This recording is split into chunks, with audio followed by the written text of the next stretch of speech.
तो आप सभी का ध्यान मैं एक बहुत ही ज़रूरी चीज़ की तरफ केंद्रित करना चाहूँगा। जब पिछले महीने की स्टार्टिंग में इलेक्शन के टाइम पे स्टॉक मार्केट में हमने बहुत हैवी मैनिपुलेशन देखा, जिसमें कि मार्केट में उठापटक देखने को मिली। देश के प्रधानमंत्री और गृह मंत्री आके कहते हैं कि स्टॉक मार्केट ऊपर जाएगा और इन्वेस्टमेंट एडवाइस प्रोवाइड करते हैं, जो कि इलीगल है।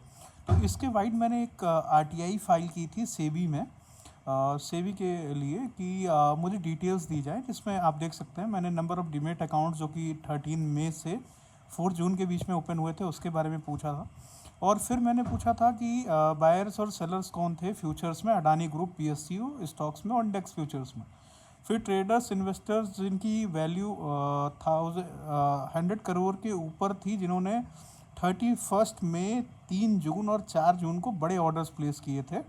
और retail total amount of buyers जो कि एग्जिट पोल के बाद 3 तारीख को खरीदते हैं और मार्केट में फंस जाते हैं। तो ये डिटेल्स मैंने सेबी से मांगी थी और आपको दिखाना चाहूँगा कि सेबी ने कितना इररिस्पॉन्सिबल रिस्पॉन्स मेरे इस आरटीआई का दिया है। इन्होंने जो जो जो इन्फॉर्मेशन मैंने मांगी थी, देखिए आप पढ़ेंगे तो आपको समझ में आएगा। रिप्लाई टू क्वेरी नंबर 1, इन्होंने सीधे लिख दिया कि आप जाके NSDL CDSL के साइट पे चेक कर लिए, हमारे पास कोई इन्फॉर्मेशन ऐसी नहीं है, हम मेंटेन नहीं करते। मैं इन साइट्स पे गया, वहाँ पे भी ऐसी कोई इन्फॉर्मेशन अवेलेबल नहीं थी। मैं आगे इनके लिए भी RTIs फाइल कर रहा हूँ। और क्वेरी नंबर 2, 3, 4 में इन्होंने कह दिया कि हमारे पास ऐसी कोई डाटा मेंटेन ही नहीं की जा सकती है, ना हम मेंटेन करते हैं, आप जाके फर्स्ट अपील फाइल करो। तो मैंने करंटली फर्स्ट अपील फाइल की है ऐसे मैनिपुलेशन के अगेंस्ट जो मार्केट में करंटली हमें देखने को मिला, जहाँ पे रिटेलर्स ट्रैप किए गए। मैंने फर्स्ट अपील करंटली फाइल कर दी है और मैं वेट करूँगा कि इसका क्या रिस्पांस आता है। अगर इसके आगे भी चीज़ें जाती हैं तो मैं ज़रूर इंफॉर्मेशन ऑफिसर कोर्ट में जाऊंगा और जो भी आगे की प्रोसीडिंग्स होगी मैं अपने बिहाफ पे जो कर पाऊंगा मैं करने की कोशिश करूंगा।